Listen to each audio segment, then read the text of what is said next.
Welcome dear students. Next topic is X bar R chart. In a previous video we have discussed the concept of control chart.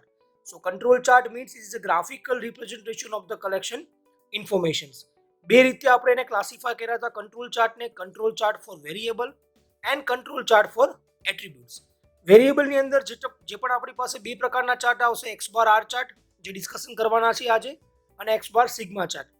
હવે એની અંદર જે પણ કંઈ data આપેલો હોય જે પણ કંઈ ડાયમેન્શન સાઇઝ શેપ વાળો ડેટા આપણે આપેલો હોય એના ઉપરથી આપણે સોલ્વ કરવાના હોય ન્યુમેરિકલ. જ્યારે એટ્રીબ્યુટ ચાર્ટની અંદર નંબર ઓફ ડિફેક્ટ્સ આપ્યું હોય ખાસ કરીને પી ચાર્ટ છે એનપી ચાર્ટ છે સી ચાર્ટ છે તો આ બે પ્રકારે કંટ્રોલ ચાર્ટને આપણે ક્લાસિફિકેશન કરી શકીએ. નાઉ એક્સ બાર આર ચાર્ટ.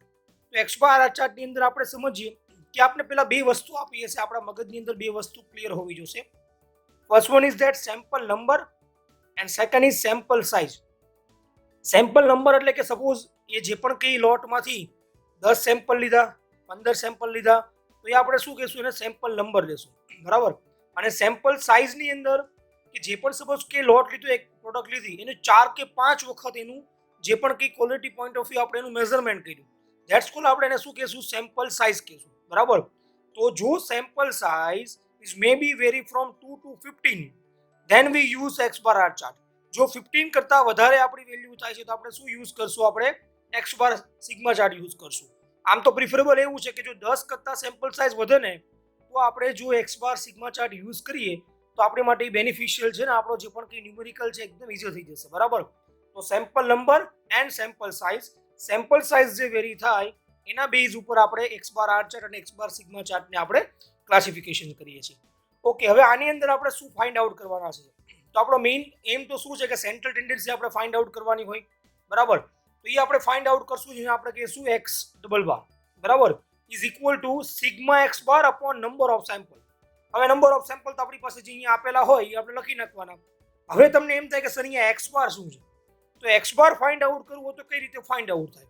તો એક્સ બાર ફાઇન્ડ આઉટ કરવું તો આપણે શું કરવું પડે કે સપોઝ આપણે જે સેમ્પલ સાઇઝ આપી હોય, બરાબર, સપોઝ એક સેમ્પલ આપ્યું છે એમાં 4 જેટલા આપણે સેમ્પલ સાઇઝ આપી છે તો એ ચારેનો તમે સરવાળો કરો એટલે તમને શું મળે? પેલું રીડિંગ મળે એને આપણે કહીએ x1, બીજાનું કરો એટલે x2 મળે, બરાબર. એને અકોર્ડિંગ ટુ તમે બધાનો સમ કરી ડિવાઈડ બાય n કરો એટલે તમને શું મળશે? સિગ્મા એક્સ બાર મળશે, બરાબર. આ ઇન્ડિવિડ્યુઅલ આપને એક્સ બાર મળશે દરેકના. ધેન સિગ્મા એક્સ બારની વેલ્યુ તમે અહીંયા લખો એટલે તમને નંબર ઓફ સેમ્પલ વડે કરો એટલે તમને એક્સ બાર મળી જાય. પછી છે R bar is equal to sigma R upon number of sample range. તો રેન્જ કેમ ફાઇન્ડ થાય? જે પણ સેમ્પલ સાઇઝમાં હાયર વેલ્યુ હોય અને લોઅર વેલ્યુ હોય એના ઉપર તમને રેન્જ મળી જશે. એ રેન્જનો તમે સમ કરશો એટલે તમને શું મળી જશે? સિગ્મા આર મળી જશે. એના ઉપરથી એક્સ બાર એક્સ ડબલ બાર અને તમને આર બાર તમને ઇઝીલી મળી જશે. ના હવે કંટ્રોલ લિમિટ કઈ રીતે ફાઇન્ડ આઉટ કરશું? તો ફોર એક્સ બાર ચાર્ટ અને આર ચાર્ટ માટે તો અપર કંટ્રોલ લિમિટ અને લોઅર કંટ્રોલ લિમિટ તો એક્સ ડબલ બાર પ્લસ એ ટુ આર બાર એક્સ ડબલ બાર માઇનસ એ ટુ આર બાર એટલે આપણે લોઅર લિમિટ મળી જાય. હવે એમાં આર અને જે પણ એક્સ ડબલ બાર તો અહીંથી મળી ગયું પણ એ ટુ ની વેલ્યુ ક્યાંથી મળે? તો એની માટે આપણે આ ટેબલ આપેલો છે ઓલરેડી. જો ટેબલ તમને એક્ઝામમાં ન આપ્યું હોય તમારે વેલ્યુ યાદ રાખવાની જરૂર નથી, તમને સાઈડમાં એક્ઝામની અંદર આની બધી વેલ્યુ આપેલી હશે, બરાબર. તો તમારી સેમ્પલ સાઇઝ સપોઝ અહીંયા આપણે માની લઈએ કે 4 છે, 4 સેમ્પલ સાઇઝ આપણી પાસે આપેલી છે, બરાબર. તો 4 માટે એ ટુ શું થાય? સેમ્પલ સાઇઝ આપણી પાસે છે 4 તો 4 માટે વેલ્યુ આવે છે 0.729 એ તમારી એ ટુ ની વેલ્યુ. સેમ્પલ સાઇઝ ઉપરથી આપણે આ બધી વેલ્યુ લખવાની છે. સેમ આર ચાર્ટ માટે આપણે upper limit lower limit find out કરીએ. D4R D3R તો D4 અને D3 જે પણ વેલ્યુ છે તમને અહીંયા આપેલી છે. સેમ્પલ સાઇઝ 4 હોય તો D3 આપણી પાસે 0 થાય અને 4 હોય તો 2.282 થાય, બરાબર. તો તમને આના ઉપરથી અપર લિમિટ અને લોઅર લિમિટ આઈડેન્ટિફાઈ થઈ ગઈ. ઓકે, હવે ગ્રાફ ઉપર કઈ રીતે રિપ્રેઝન્ટ કરવાનું છે કે આપણો ચાર્ટ કંટ્રોલમાં છે કે નહીં? તો સેન્ટ્રલ ટેન્ડન્સી તમે જે ફાઇન્ડ આઉટ કરી હોય એક્સ બાર એ તમારે પહેલા અહીંયા નોટ ડાઉન કરી નાખવાની. હવે આ ગ્રાફ કોના વર્સિસ કોનો ડાયાગ્રામ છે, બરાબર. તો અહીંયા તમને જે પણ કંઈ સેમ્પલ નંબર આપ્યા હોય, બરાબર, એ તમારે સેમ્પલ નંબર અહીંયા લખવાના છે. સો સેમ્પલ નંબર, ઓકે. તો સેમ્પલ નંબર તમને જેટલા પણ કંઈ આપ્યા હોય તમારે સેમ્પલ નંબર લખવાના છે. બાકી તમારી એક્સ બારની જે વેલ્યુ છે એ તમારે વાય એક્સિસમાં લખવાની છે, બરાબર. અને એના બેઝ ઉપર તમારે એક ડાયાગ્રામ ડ્રો કરવાનો છે જેમાં અપર લિમિટ લોઅર લિમિટ પહેલા આપણે ડ્રો કરી દેવાની સ્ટ્રેટ લાઇનની અંદર. હવે તમારા જે સેમ્પલ હતા એક્સ બાર વાળા અલગ અલગ સેમ્પલ નંબર જે આપેલા હતા એના ઉપરથી એની વેલ્યુ મૂકવાની. જો એ અપર લિમિટ કે લોઅર લિમિટની બહાર જતી હોય તેનો મતલબ શું થયો કે આઉટ ઓફ કંટ્રોલ છે, બરાબર. તો એ રિજેક્ટ આપણે કરી શકીએ. તો આ રીતે આપણે કંટ્રોલ ચાર્ટ છે આપણે ડ્રો કરવાના છે. હવે આપણે આના બેઝ ઉપર એક ન્યુમેરિકલ સ્ટાર્ટ કરીએ. સો ન્યુમેરિકલ નંબર 1, એક્ઝામ્પલ નંબર 1. અહીંયા આપણે શું કીધું છે કે આપણે 10 રેન્ડમ સેમ્પલ આપેલા છે વેર ટેકન ફ્રોમ ધ પિન. એક પિન પ્રોડ્યુસ થાય છે, એમાંથી આપણે શું કીધા છે 10 સેમ્પલ લખેલા છે. 10 સેમ્પલ આપણે લીધા છે, એટલે આપણે જે સેમ્પલ નંબર થયા કેટલા થયા 10 થયા. તો આપણે લખી નાખીએ sample number is equal two 10. બરાબર. 10 સેમ્પલ નંબર આપેલા છે. ઓન ધ લેથમાં જે પિન પ્રોડ્યુસ થાય છે એના 10 સેમ્પલ આપણે રેન્ડમલી લીધા છે. Now the diameter measure are state below. હવે શું કર્યું તો કે પિનનો આપણે ડાયામીટર મેઝર કર્યો. બરાબર. તો પિનનો જે ડાયામીટર મેઝર કર્યો એટલે આપણે ખબર પડી કે આ ચાર્ટ આપણી પાસે કેવો છે, વેરિયેબલ ચાર્ટ છે. બરાબર. એટલા માટે આપણે એક્સ બાર કે આર ચાર્ટ કે x bar sigma chart use કરી શકશું. પણ જો સેમ્પલ નંબર જે છે આપણે આપેલા છે એની કરતાં આપણે સેમ્પલ સાઇઝ ફાઇન્ડ આઉટ કરવી પડશે. So draw control chart and give your comment for process. Sample size is 4. એટલે એક પિનનો એ લોકોએ 4 વાર ડાયામીટર મેઝર કર્યો, તો આ એની સેમ્પલ સાઇઝ થઈ ગઈ. બરાબર. તો સેમ્પલ સાઇઝ 4. તો હવે આપણે તો ખબર પડી ગઈ કે આપણે કંટ્રોલ ચાર્ટમાં વેરિયેબલ ચાર્ટ યુઝ કરવાનો છે. હવે એક્સ બાર આર ચાર્ટ કે એક્સ બાર સિગ્મા ચાર્ટ, તો આપણે ખબર પડી જાય કે સેમ્પલ સાઇઝ કેવી છે, 15 કરતાં નીચે છે. તો આપણે અહીંયા કયો ચાર્ટ યુઝ કરશું? તો આપણે અહીંયા યુઝ કરશું એક્સ બાર આર ચાર્ટ. બરાબર. આપણે એ ચાર્ટ અહીંયા યુઝ કરવાનો છે. બરાબર. ઓકે. હવે આપણે સેમ્પલ નંબર 10 આપ્યા છે અને 4 બધામાં સેમ્પલ સાઇઝ આપી છે. તો ફર્સ્ટ આપણે શું કરવું પડશે? મીન ફાઇન્ડ આઉટ કરવું પડશે. બરાબર. So find the mean of x bar and range r for the sample number 1. બરાબર. So we have find out for the sample number 1, sample number 1. બરાબર. એના માટે આપણે શું ફાઇન્ડ આઉટ કરવાનું છે? તો કે આપણે મીન ફાઇન્ડ આઉટ કરવાનું છે. મીન. બરાબર. ઇટ મીન્સ કે આપણે શું કરવાનું છે? x બાર ફાઇન્ડ આઉટ કરવાનું છે. બરાબર. ઓકે. 4 આપને આપી છે સેમ્પલ સાઇઝ, તો લખી નાખો 14.8, 15.1, 15 and 14.9. જો આ રીતે. બરાબર. અપોન કેટલા છે? 4. તો આની મીન તમે ફાઇન્ડ કરો તો આપની એવરેજ શું આવી ગઈ? આની આપણે 14.95. બરાબર. તો આપણી પાસે આવી ગઈ એક્સ બાર. બરાબર. હવે આ જે 14 પોઈન્ટ આવ્યું તો સેમ્પલ નંબર 1 માટે આવ્યું, તો આપણે સેમ્પલ નંબર 1 નું જે ફાઇન્ડ આઉટ કર્યું લખી નાખીએ કે 14.95. બરાબર. હવે આ 14.95 માટે આપણે ફાઇન્ડ આઉટ કરી નાખ્યું. હવે આપણે રેન્જ ફાઇન્ડ કરીએ, સેમ્પલ નંબર 1 ની રેન્જ. બરાબર. ઓકે. તો હવે તમારે રેન્જ ફાઇન્ડ આઉટ કરવી હોય, રેન્જ, તો રેન્જ માટે વિચારવું પડશે કે આપણે જે સેમ્પલ સાઇઝ આપેલી છે પેલા સેમ્પલ માટે વિચારીએ છીએ, તો એમાં હાયર વેલ્યુ કઈ છે? તો એનો શું થાય? એક્સ હાઈ માઇનસ એક્સ લો. ઓકે. તો સેમ્પલ નંબર 1 માટે જુઓ તમે 14.8, 15.1, 15 ને 14.9. તો એમાં 15.1 કેવું થઈ ગયું? સૌથી વધારે થઈ ગયું. બરાબર. અને સૌથી ઓછું શું છે? 14.8. એટલે આપણે રેન્જ મળી ગઈ. એની રેન્જ શું મળી આપણે? 0.3. બરાબર. તો આપણે 0.3 છે આપણે લખી નાખીએ રેન્જ. ઓકે. તો 0.3 આપણે રેન્જ લખી નાખી. હવે આ રીતે આપણે દરેક સેમ્પલની મીન એટલે કે જે એક્સ બાર અને આર ફાઇન્ડ આઉટ કરી શકીએ. તો ઓલરેડી આપણે ફાઇન્ડ આઉટ કરેલું જ છે, તો બધા માટે આપણે લખી નાખીએ. સેકન્ડનું છે 14.95.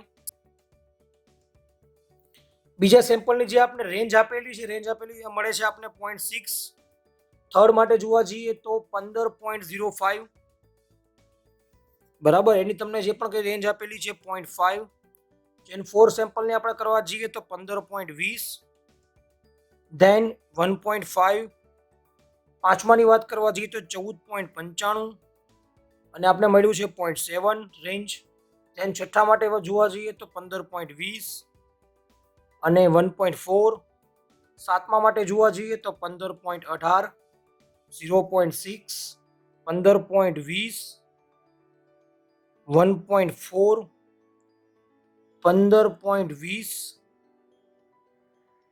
1.4, ધેન 15.33 અને 1.5.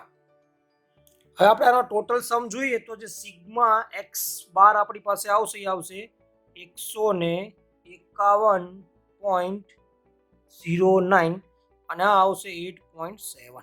બરાબર. તો આપણી પાસે જુઓ સિગ્મા એક્સ બાર આવી ગયું છે અને આપણી પાસે સિગ્મા આર આવી ગયું છે. બરાબર છે. હવે આપણે આગળ ન્યુમેરિકલની અંદર શું કરશું કે આપણે જે સિગ્મા એક્સ બાર અને સિગ્મા આર મળી ગયું એના ઉપરથી આપણે શું ફાઇન્ડ આઉટ કરશું, સેન્ટ્રલ ટેન્ડન્સી ફાઇન્ડ આઉટ કરશું. એટલે એક્સ ડબલ બાર અને આપણે આર બાર હવે ફાઇન્ડ આઉટ કરીએ. તો આપણે સેન્ટ્રલ ટેન્ડન્સી ફાઇન્ડ આઉટ કરવી હોય તો આપણી પાસે ઇક્વેશન છે કે x double bar is equal to sigma x bar upon number of sample. બરાબર છે. તો આપણી પાસે સિગ્મા એક્સ બાર આવ્યું હતું 151.09 અને સેમ્પલ નંબર આપણી પાસે અહીંયા 10 આપેલા છે. બરાબર. તો આપણે શું મળી જશે, આનો જવાબ 15.109 મળી જશે. બરાબર. આપણી પાસે શું આવી ગયું, એક્સ બાર આવી ગયું. હવે સેમ આપણે એક્સ ડબલ બાર સોરી હવે આપણે આર બાર ફાઇન્ડ આઉટ કરવું હોય તો sigma R upon number of sample. બરાબર. તો આપણી પાસે 8.7 અપોન 10 કારણ કે સિગ્મા આર આપણી પાસે 8.7 નંબર ઓફ સેમ્પલ 10 છે તો જવાબ આવશે 0.87. ઓકે. હવે આપણે ફાઇન્ડ કરીએ control limit for the X bar chart. Control limit for X bar chart. બરાબર. કંટ્રોલ લિમિટ ફાઇન્ડ આઉટ કરીએ આપણે એક્સ બાર આર ચાર્ટ માટે. બરાબર. તો એનું અપર લિમિટ છે એટલે આપણે શું લખીએ, યુસીએલ એક્સ બાર. એનું આપણી પાસે ઇક્વેશન શું છે, એક્સ ડબલ બાર પ્લસ A2R. હવે જો આપણી પાસે સેમ્પલ સાઇઝ છે 4. બરાબર. તો આપણે ચાર્ટ જોવો પડશે, પ્રીવિયસ આપણે બતાવ્યો તો એ મુજબ. તો એ ચાર્ટ મુજબ આપણે જોવા જઈએ તો સેમ્પલ સાઇઝ 4 આપણી પાસે હોય તો A2 કેટલું આવે છે, 0.729. બરાબર. તો આપણે અહીંયા A2 ની વેલ્યુ લખી નાખવાની. For sample size 4 is equal to A2 is equal to 0.729 from table. બરાબર. તો શું આવશે જવાબ, UCL X bar X double bar છે આપણી પાસે 15.109 plus 0.729 into R is equal to આપણી પાસે શું આવશે, એટલે કે સોરી આર બાર આપણી પાસે આવશે 0.87. બરાબર. તો જે યુસીએલ એક્સ બારની જે વેલ્યુ છે આપણી પાસે એનો આપણી પાસે જવાબ આવશે 15.743. બરાબર. હવે સેમ આપણે કંટ્રોલ લિમિટ કરીએ આની માટે, લોઅર એટલે કે લોઅર લિમિટ ફાઇન્ડ આઉટ કરીએ આપણે. તો LCL x bar is equal two x double bar plus minus A2R. બરાબર. માઇનસ આવશે તો એની પાસે 15.109 માઇનસ 0.729.87. તો એની પાસે જવાબ આપણી પાસે આવશે LCL એક્સ બાર. તો એનો આપણી પાસે જવાબ શું આવશે, 14.475. બરાબર. તો આપણે એક્સ બાર આર ચાર્ટ માટેની આપણે શું મળી ગઈ, અહીંયા કંટ્રોલ લિમિટ મળી ગઈ. બરાબર. હવે આપણે સેમ ફાઇન્ડ આઉટ કરવું પડશે કોની માટે, તો કે આપણે ફાઇન્ડ આઉટ કરવું પડશે આર માટે. બરાબર. Control limit for R chart. તો control limit for R chart માટે જોઈએ control limit for R chart. બરાબર. તો શું આવશે, UCL R is equal to D4 R બાર. બરાબર. ઓકે. હવે આપણી પાસે જુઓ આર બાર તો છે જ, કેટલી વેલ્યુ આપણે પ્રીવિયસલી ફાઇન્ડ આઉટ કરી 0.87. હવે D4 કેટલું લેવાનું, તો સેમ્પલ સાથે આપણે ડાયાગ્રામ જે જોઈએ પાછો આપણી પાસે 4 માટે D4 ની વેલ્યુ છે 2.282. બરાબર. સો 2.282. બરાબર. એટલે આપણે શું મળશે, UCL R is equal two શું મળશે, જવાબ આપણી પાસે આવશે 1.985. બરાબર. હવે આપણે ફાઇન્ડ આઉટ કરીએ LCL R. બરાબર. તો શું આવશે, D3 R બાર. ઓકે. D3 ની વેલ્યુ ટેબલ ઉપરથી મળે છે 0 અને 0.87 લગભગ વેલ્યુ આને LCR ની લગભગ વેલ્યુ મોસ્ટ ઓફ કેસની અંદર કેવી આવશે, તો કે 0 જ આવશે. બરાબર. ઓકે. તો આપણે ચાર અહીંયા અપર લિમિટ અને લોઅર લિમિટ મળી ગઈ. હવે એના ઉપર આપણે ડાયાગ્રામ એટલે કે આપણો જે ગ્રાફ છે ડ્રો કરવાની ટ્રાય કરીએ. તો ગ્રાફની અંદર આપણે પેલા ચારે ચાર વેલ્યુ આપણી જે છે આપણે ખબર જ છે, UCL x bar, LCL x bar, UCL R, LCL R. બરાબર. એ વેલ્યુ આપણે ખબર છે. હવે આપણે ચાર્ટ કોના વર્સિસ કોનો ચાર્ટ હોય તો આની અંદર જે પણ એક્સ આવશે એ આવશે સેમ્પલ નંબર. હવે આપણે ખબર છે આપણી પાસે સેમ્પલ નંબર કેટલા એક્ઝામ્પલમાં આપેલા છે 10 બરાબર. પહેલા જે આપણે ચાર્ટ ડ્રો કરીએ છીએ કોની માટે કરીએ છીએ એક્સ બાર ચાર્ટ માટે, આર ચાર્ટ નથી ડ્રો કરતા બરાબર. અને અહીં લખી જ નાખીએ આપણે એક્સ બાર ચાર્ટ બરાબર. ઓકે, તમારે અહીંયા જે પણ સ્કેલ લેવો એ પણ તમે લઈ શકો, તમારી રીતે વેરી કરી શકો છો બરાબર. પણ આપણે નોર્મલ જે સ્કેલમાં જેમાં લેશું 1 2 3 4 5 6 7 8 9 10 આપણે 10 સેમ્પલ લખી નાખ્યા બરાબર, સેમ્પલ નંબર. ઓકે, હવે આપણી પાસે એક્સ બાર આર ચાર્ટ માટે જે એક્સ બારની આપણી પાસે વેલ્યુ આવેલી છે જે આપણે કોષ્ટકમાં ફાઇન્ડ આઉટ કરી છે બરાબર. તો જો ટેબલ આપણે જોવા જઈએ તો આપણે આ વેલ્યુ બધી નોટ ડાઉન કરવાની છે. તો આમાં જે મિનિમમ વેલ્યુ હોય અને મેક્સિમમ વેલ્યુ હોય એના બેઝ ઉપર તમારે એની લોઅર લિમિટ ને અપર લિમિટ તમારે આઈડેન્ટિફાઈ કરવાની છે બરાબર. તો આમ તમે જોવા જાવ આની અંદર તો 14.95 15.20 એટલે તમે આમાં જો એવરેજ તમે જોવા જાવ તો 14.95 છે વેલ્યુ એ સૌથી ઓછી છે બરાબર. અને હાઈએસ્ટ વેલ્યુ છે આપણી પાસે 15.33 બરાબર. તો એની વચ્ચે આપણે જે પણ આપણો ડાયાગ્રામ છે આપણે શું કરવાનો છે, ડ્રો કરવાનો છે બરાબર. તો હું અહીંથી એવું વિચારી લઉં છું કે સપોઝ જે પણ કંઈ મારો ગ્રાફ છે એ હું અલગ અલગ જે પણ વેલ્યુ છે એના ઉપર કરું, પણ આપણી પાસે સામે લોઅર લિમિટ અને અપર લિમિટની પણ વેલ્યુ જોવી પડશે કે એ પણ આપણી માટે ઇમ્પોર્ટન્ટ છે. તો જો તમે અપર લિમિટની વેલ્યુ જોવા જાવ તો 15.74 અને લોઅર છે 14.47 બરાબર. ઓકે, એટલે 14.4 થયું મિનિમમ બરાબર. 14.9 થી ઓલો ગ્રાફ શરૂ થાય 14.4 ની વેલ્યુ આપણી પાસે આ થાય છે. એટલે આપણો જે ડાયાગ્રામ છે ને આપણે નિયર અબાઉટ એક કામ કરીએ 14 થી શરૂ કરીએ એટલે આપણે ઈઝી પડશે બરાબર. તો અહીંયા 0 એટલે આપણે પહેલા અહીંયા વેલ્યુ 0 લઈ પછી આપણે લઈએ 14 બરાબર. ધેન 14.2 14.4 14.6 14.8 15 બરાબર છે. પછી આપણે લેશું 15.2 15.4 15.6 15.8 બરાબર છે અને 16. તો આ રીતે આપણે ડાયાગ્રામ ડ્રો કરીને આ બધી વેલ્યુ આપણી પાસે કઈ છે તો કે એક્સ બારની વેલ્યુ છે બરાબર. હવે આપણે એક પોઈન્ટ માર્ક ડાઉન કરવાના છે સેમ્પલ નંબર વાઇઝ બરાબર. કે સપોઝ આપણી પાસે જુઓ સેમ્પલ નંબર જે 1 હતું એનું શું હતું તો કે આપણી પાસે ચાર્ટની અંદર જોવા જઈએ તો વેલ્યુ કઈ હતી તો કે 14.95 બરાબર. તો સેમ્પલ નંબર 1 અને 14 પોઈન્ટ આપણી પાસે વેલ્યુ છે 95 બરાબર. એટલે નિયર અબાઉટ અહીંયા ક્યાંક વેલ્યુ આવશે 14.80 એટલે 14.95 એટલે આપણે અહીંયા પોઈન્ટ માર્ક ડાઉન કરીએ બરાબર. ઓકે, બીજા સેમ્પલ માટેની વેલ્યુ શું છે એ પણ આટલી જ છે 14.95 બરાબર. તો એને પણ અહીંયા નોટ ડાઉન માર્ક ડાઉન કરી દઈએ 14.95 એને આપણે લાઈન ડ્રો કરી નાખીએ બરાબર. આ રીતે આપણે બધા જ પોઈન્ટ છે એ માર્ક ડાઉન પહેલા કરી લઈએ. તો અહીંયા આપણે જે પણ કંઈ પોઈન્ટ છે એ માર્ક ડાઉન કરી દીધા બધા પોઈન્ટ. હવે આપણે એ જોવાનું છે કે આપણી અપર લિમિટ અને લોઅર લિમિટ શું હતી. તો અપર લિમિટ હતી આપણી પાસે 15.74 બરાબર. 15.74 એટલે નિયર અબાઉટ આપણે એવું કહી શકીએ કે અહીંયા આપણે લિમિટ આવશે બરાબર. તો આ જે આપણી શું આપણે કરી નાખીએ UCL એક્સ બાર બરાબર. કેટલી વેલ્યુ હતી 15.74 બરાબર. અને લોઅર લિમિટ શું હતી 14.475 બરાબર. એટલે 14.4 નિયર અબાઉટ. એટલે સપોઝ આપણે અહીંયા માની લઈએ કે અહીંયા આપણી ક્યાંક લોઅર લિમિટ છે એટલે LCL એક્સ બાર 14.475 બરાબર. અને સેન્ટ્રલ ટેન્ડન્સી એક્સ બાર કેટલી હતી 15.109 બરાબર. એટલે આપણે નિયર અબાઉટ આપણે એવું કહી શકીએ કે 15.1 હતી બરાબર. એટલે 15.1 એટલે આપણે અહીંયા ક્યાંક માર્ક આઉટ કરીએ બરાબર. તો આ તો આપણી પાસે સેન્ટ્રલ ટેન્ડન્સી 15.109. તો જો આની અંદર બધા ઓબ્ઝર્વેશન કેવા રહેશે અપર લિમિટ લોઅર લિમિટની અંડરમાં રહે છે બરાબર. એટલે આપણે કેવું છે આપણું સેમ્પલ જે છે એ કંટ્રોલમાં છે બરાબર. એટલે આપણો જે પણ કંટ્રોલ ચાર્ટ છે આપણે જે પણ ક્વોલિટી પોઈન્ટ ઓફ વ્યૂ આપણે ડિફાઇન કર્યું છે બરાબર. તો કેવું છે કે ઓકે છે કંટ્રોલ ચાર્ટ આપણા લિમિટની અંદર આપણે છે બરાબર. ઘણીવાર જીટીયુ એક્ઝામમાં એવું પૂછાતું નથી પણ એવું પોસિબલ પણ છે કે સપોઝ લિમિટમાં ન હોય તો શું કરવાનું, બહાર ગયું હોય તો કંટ્રોલ ચાર્ટ લિમિટમાં નથી એવી કોમેન્ટ મારવાની. ઘણીવાર એવું કે એને મોડિફાઈ કરો. તમારે જે સેમ્પલ તમારે કંટ્રોલ લિમિટની બહાર હોય તમારે રિમૂવ કરી દેવાનું, ફરીવાર આખો ન્યુમેરિકલ સોલ્વ કરવાનો બરાબર.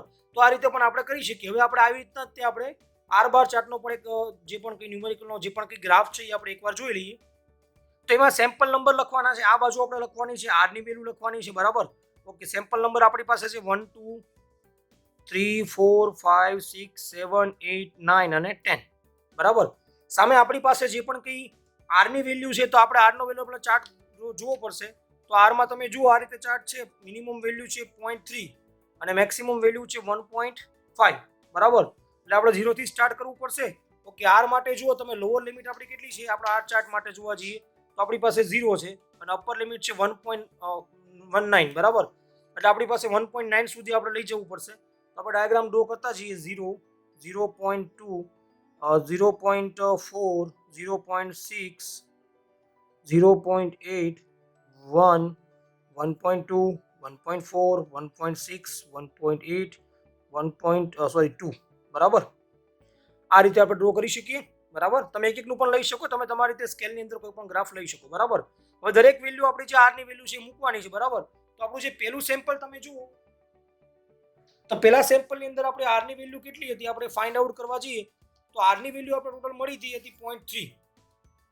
0.3 બરાબર. તો 0.3 માટે આપણે લખવા જઈએ સેમ્પલ નંબર 1 અને 0.3 એટલે નિયર અબાઉટ અહીંયા એક પોઈન્ટ આવશે બરાબર. આ રીતે બધા પોઈન્ટ આપણે માર્ક ડાઉન કરી લઈએ. તો આપણે જુઓ દરેક પોઈન્ટ આપણે માર્ક ડાઉન કરી લીધા છે બરાબર. હવે આપણે અહીંયા એ જોવાનું છે કે આની અંદર જે પણ અપર લિમિટ લોઅર લિમિટ કેટલી હતી અપર લિમિટ હતી 1.985 બરાબર. એટલે નિયર અબાઉટ તમે અહીંયા 2 ને આઈડેન્ટિફાઈ કરી શકો એટલે UCL R બાર અને L તો આપણી પાસે હતું 0 માં LCL R. તો જો આ ચાર્ટ પણ કેવો છે લિમિટની અંદર છે બરાબર. તો આ રીતે આપણે X બાર અને R ચાર્ટના જે પણ કંઈ ન્યુમેરિકલ છે આપણે સોલ્વ કરી શકીએ.